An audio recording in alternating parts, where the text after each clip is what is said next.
नमस्कार, या बुलेटिनमध्ये आपलं स्वागत. मी माधवी देसाई. मतदार याद्यांमधला घोळ आणि कथित मतचोरी विरोधात महाविकास आघाडी आज एल्गार पुकारणार आहे. पुढच्या तासाभरात या मोर्चाला सुरुवात होणार आहे. महाविकास आघाडी आणि मनसे आज मुंबईत आयोगाविरोधात मोर्चा काढणार आहेत. सत्याचा मोर्चा असे या मोर्चाचं नामकरण करण्यात आले. या मोर्चाला उद्धव ठाकरे, राज ठाकरे, आदित्य ठाकरे, अमित ठाकरे उपस्थित राहतील. आयोगाचा बेजबाबदार कारभार, मतचोरी, मतांमधील घोळ, निवडणुकीतील गैरव्यवहार याबाबत हा मोर्चा काढण्यात येईल.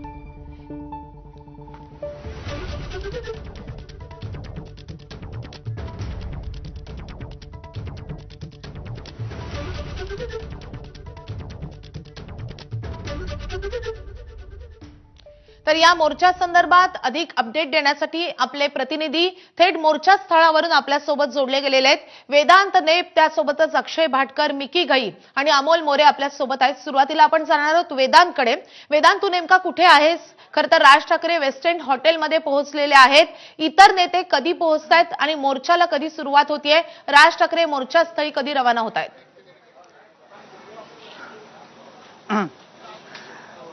माधवी, साधारणपणे 1 वाजताची मोर्चाची वेळ आहे. 1 ते 2च्या दरम्यान काही कार्यकर्ते, नेते, पदाधिकारी जमतील आणि मग हा मोर्चा पुढे फॅशन स्ट्रीट पासून मुंबई महापालिका मुख्यालयाकडे जाईल. आणि सध्या आपण जर बघितलं तर मी सध्या राज ठाकरे ज्या ठिकाणी आहे त्या हॉटेलमध्ये आहे आणि राज ठाकरे आपल्या नेत्यांसोबत, मग त्यामध्ये बाळा नांदगावकर आहेत, नितीन सरदेसाई आहेत, अविनाश अभ्यंकर आहेत, लोकलने प्रवास केला, म्हणजे दादर ते त्यांनी चर्चगेट लोकलने प्रवास केला आणि त्यानंतर या ठिकाणी आलेले आहेत.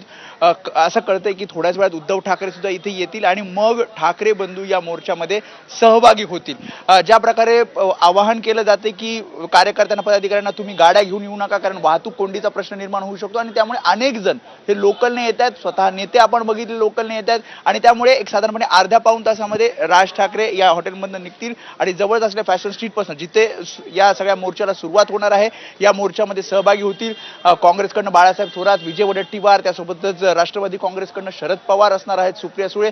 त्यामुळे मोठे सगळे नेते या मोर्चामध्ये सहभागी होतील आणि हा पुढे मोर्चा मार्गस्थ होणार आहे. सध्या राज ठाकरे आणि थोड्याच वेळात उद्धव ठाकरे सुद्धा निघतील आणि मग ठाकरे बंधू आणि इतर सगळे विरोधक हे या मोर्चामध्ये सहभागी होतील आणि मतदार याद्यामधील घोटाळ्याचा हा सगळा मुद्दा पुन्हा एकदा प्रखरतेने या मोर्चामध्ये मांडतील.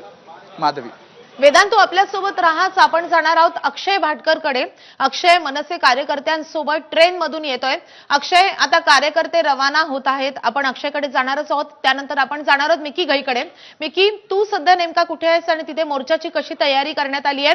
कार्यकर्ते जमले आहेत का? माधवी, अगदी मी ज्या ठिकाणी हा मोर्चा आणि सभा होणार आहे, आझाद मैदानाच्या बाहेर रस्त्यावर, अर्थात बीएमसीच्या मुख्य इमारतीच्या समोर जय्यत तयारी पाहायला मिळते. अवघा 1 तास राहिलेला आहे या ठिकाणी नेते पोहोचण्यासाठी.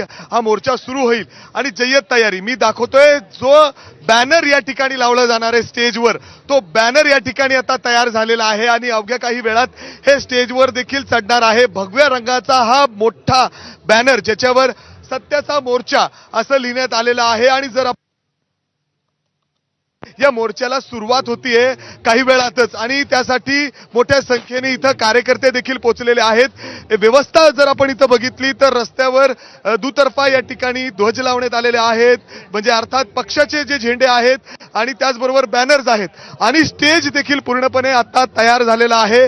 बॅरिगेज तयार झालेले आहेत, साऊंड सिस्टम या ठिकाणी लागलेला आहे आणि जवळपास 1 तास राहिलेला आहे. त्याच्या अगोदरची जर तयारी बघितली तर ही जवळपास झालेली आहे आणि मी जो तुम्हाला दाखवलं तो बॅनर आता दाखवला आपण, तो बॅनर पूर्णपणे तयार झालेला आहे. रस्त्याच्या दुतर्फा या ठिकाणी कार्यकर्ते आणि लोक जे येणार आहेत त्यांची व्यवस्था करण्यात आलेली आहे. आपण जर बघितलं तर बॅरिगेज लावलेले आहेत. याच्या आतमध्ये इथं नेते थांबतील आणि इथं भाषणं होणार आहेत. राज ठाकरे, उद्धव ठाकरे अशा पद्धतीने सगळे. आणि मी जे तुम्हाला सांगितलं सकाळपासून पावसाचं सावट होतं तर इथं 2 व्हॅनिटी व्हॅन्स देखील आहेत. नेते आल्यानंतर जर त्यांना इथं फ्रेश व्हायचंय तर या ठिकाणी व्हॅनिटी व्हॅन्स देखील आहेत. हे दोन्ही व्हॅनिटी व्हॅन्स या नेत्यांसाठी या ठिकाणी लावण्यात आलेले आहेत. सर, जो एक बॅनर आहे या बॅनरकडे सगळ्यांचं लक्ष होतं, तो बॅनर देखील आता तयार झालेला आहे. कशी व्यवस्था साधारण कधीपर्यंत सुरू होईल, कधीपर्यंत कार्यकर्ते जमतील? कार्यकर्ते इथे जमणार नाहीत, कार्यकर्ते फॅशन सिटीला जमणार आहेत. तिकडून मोर्चाने ह्या ठिकाणी येणार आहेत. आता मोर्चाची तयारी अंतिम टप्प्यात आहे. आपण बघताय थोड्याच वेळात ह्या ठिकाणी काम पूर्ण होईल आणि बरोबर 1ची वेळ दिलेली आहे मोर्चाची आणि त्यावेळेला मोर्चा सुरू झाल्यानंतर हा पूर्ण मॉब इकडे येईल. पोलिसांनी अजून सुद्धा परवानगी दिलेली नाही. जे वरिष्ठ अधिकारी आहेत ते आता तुमच्याशी बोलून गेले. प्रशासनाचं ते काय काम माझ्याकडे नाही, माझ्याकडे व्यासपीठाचं काम आहे, त्याची जबाबदारी माझ्यावर आहे. बरं, अर्थात जर आपण बघितलं तर वरिष्ठ पोलीस अधिकारी देखील इथं पोहोचलेले आहेत. अजून देखील या मोर्चाला परवानगी आहे का नाही हे संभ्रम अजून सुद्धा कायम आहे. मात्र वरिष्ठ अधिकारी इथं पोहोचलेले आहेत आणि जर आपण बघितलं तर हळूहळू इथं कार्यकर्ते जमायला सुरुवात झालेली आहे. हातामध्ये वेगवेगळे पोस्टर्स घेऊन इथं कार्यकर्ते पोहोचतायत, वेगवेगळ्या शहरातून पोहोचतायत आणि अशा पद्धतीने काही वेळातच या ठिकाणी या मोर्चाला आणि या सभेला सुरुवात होणार आहे. माधवी, नक्कीच काही वेळातच या मोर्चाला सुरुवात होणार आहे. मिकी, तुझ्याकडून अपडेट घेत राहू, तू आपल्यासोबत राहाच. आपण जाणार आहोत अमोल मोरेकडे. अमोल, तू नेमका कुठल्या परिसरामध्ये आहे आणि तिथे कार्यकर्ते जमलेले आहेत का? काय एकूण वातावरण आहे?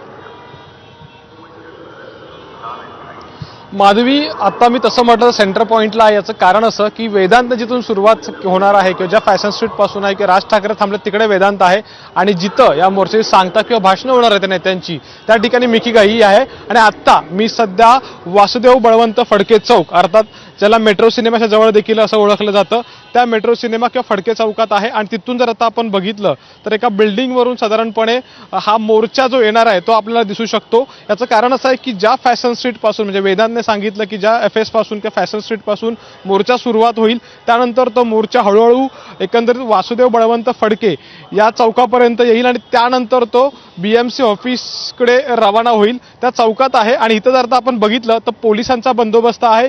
पोलिसांनी तर बॅरिगेटिंग केलेली आहे. म्हणजे जसं मगाशी मिकी म्हणाला की मोर्चाला परवानगी आहे की नाही याबाबत साशंकता आहे, त्यामुळं आता ह्या चौकामध्ये बॅरिगेटिंग केलेलं आहे. पोलिसांचा फौज किंवा पोलिसांची संख्या जी आहे ती जशी वेळ जवळ येते मोर्चाची त्यानुसार ती वाढायला लागलेली आहे. काही कार्यकर्ते देखील आहेत. काही वेळापूर्वी अगदी मराठवाड्यातल्या काही भागातले इथं कार्यकर्ते गोळा झालेले होते, कारण की मगाशी पावसासारखं साधारणपणे वातावरण होतं, पण आता ऊन तापलंय. त्यामुळं काही कार्यकर्त्यांनी हा झाडाचा आसरा घेतलाय किंवा कुठेतरी बिल्डिंगच्या आसऱ्याला जाऊन थांबलेले आहेत. काही कार्यकर्ते, उत्साही कार्यकर्ते जे होते किंवा काही जे मतदार आलेले होते असतील, मुंबईतले काही पदाधिकारी असतील, ते इथं अलगी ग्रामीण भागातून आलेले लोक. नक्कीच अमोल, तूही आपल्यासोबत राहाच, कारण आता पोलिसांनी परवानगी दिलेली नाहीये. मात्र पोलिसांनी कडक पोलीस बंदोबस्त सगळीकडे तैनात केलेला आहे. या मोर्चा संदर्भात एक महत्त्वाची अपडेट समोर येते. आयोगाविरोधातल्या सत्याच्या मोर्चावरून काँग्रेसमध्ये गटबाजी असल्याची चर्चा आहे. मुंबई काँग्रेसकडून कार्यकर्त्यांना मोर्चामध्ये सहभागी होण्यासंदर्भात अगदी वेळेवर अधिकृत मेसेज पाठवण्यात आलेत. प्रदेश काँग्रेसकडून कार्यकर्त्यांना मोर्चामध्ये सहभागी होण्याच्या सूचना दिलेल्या होत्या. मात्र मुंबई काँग्रेस स्वतंत्र दर्जा असल्यानं कार्यकर्त्यांमध्ये मोठं संभ्रमाचं वातावरण होतं. मात्र आता या कार्यकर्त्यांपर्यंत मेसेज पोहोचलेले आहेत. या संदर्भात अधिक अपडेट देण्यासाठी आपले प्रतिनिधी अभिषेक मुठाळ आपल्या सोबत आहेत. अभिषेक, कालपासूनच याबाबत संभ्रम होता की काँग्रेसचे बडे नेते सहभागी होणार की नाही, मात्र कार्यकर्त्यांमध्ये देखील संभ्रम असल्याचं दिसतंय.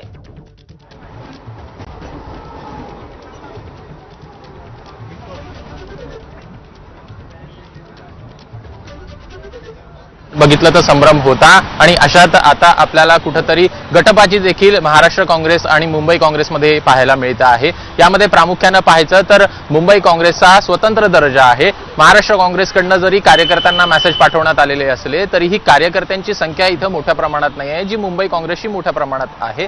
एकूणच नेते सहभागी होण्यासंदर्भात देखील संभ्रम आहे. एकूण जे ज्येष्ठ नेते आहेत ते सहभागी होण्याच्या ऐवजी जे कनिष्ठ नेते आहेत ते काँग्रेसकडनं आपल्याला यामध्ये मोर्चामध्ये पाठवलं जाणार असल्याचं देखील कळतं आहे. सहभागी होण्यासंदर्भात काँग्रेसचे नेते नसीम खान सध्या आपल्या सोबत आहेत. नसीमजी, तुमचं स्वागत आहे एबीपी माझावर. असं कळतं आहे की कार्यकर्त्यांना अगदी शेवटच्या क्षणी सूचना गेलेल्या आहेत. इतकी गटबाजी आहे का? काय इतका वेळ लावतायत आणि काँग्रेसकडे स्पष्टता नाहीये का? संभ्रमाचं वातावरण काय आहे एकूणच?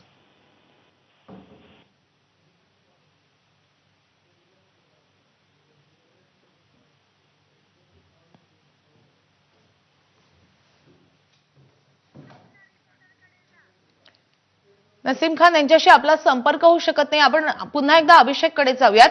अभिषेक, गटबाजी का? कारण काय या गटबाजीचं? पदाधिकारी हे जमा झालेले आहेत आणि ट्रेनमधून प्रवास करतात. याचं आपण कारण सुरुवात प्रामुख्याने करूया पाहायचं तर अविनाश जाधव यांच्यापासून. सर, काय सांगाल आजच्या या मोर्चाच्या संदर्भातली आपल्याकडची माहिती काय आहे? कारण की ठाण्यामध्ये देखील अनेक बोगस मतदार आहेत, ते होते आणि राजन विचारे यांनी तर ती यादीच जाहीर केली होती. आपण या संदर्भातलं आज काही हे करणार आहात का, एक्सपोज करणार आहात का? मला असं वाटतं की आजचं सन्माननीय राजसाहेबांचं भाषण हे संपूर्ण देशाला कळून येईल की मतचोरी कशाप्रमाणे होतात आणि दुबार नावांचं होतं काय नक्की. आजच्या मोर्चातलं सन्माननीय राजसाहेबांचं जे भाषण आहे ते अतिशय या सगळ्याच्या बाबतीतलं महत्त्वाचं असेल. खरं तर आमच्या ठाण्यात प्रचंड घोळ आहेत. म्हणजे उदाहरणार्थ आमच्या ठाण्यामध्ये भिवंडीमध्ये एक ग्रामपंचायत आहे. त्या ग्रामपंचायतीची लोकसंख्या 1000 की 1100 आहे आणि मतदार 2400 आहेत. जर 2400 मतदार असतील आणि 1100 गावाची लोकसंख्या असेल तर उरलेले कोण एलियन्स येणार आहेत का मतदान करायला, की एलियन्सचे नावं नोंदवली गेली आहेत? तर ही सगळी खोटी नावं, महाराष्ट्रातल्या बाहेरनं येणाऱ्या कामगारांची नावं या लोकांनी घुसवलेली आहेत आणि एका गोडाऊनवर 550 नावं नोंदवून ठेवलेली आहेत. मला असं वाटतं की हा त्या ग्रामपंचायतीच्या खऱ्या मतदारांचा असा एक दावा केला जातोय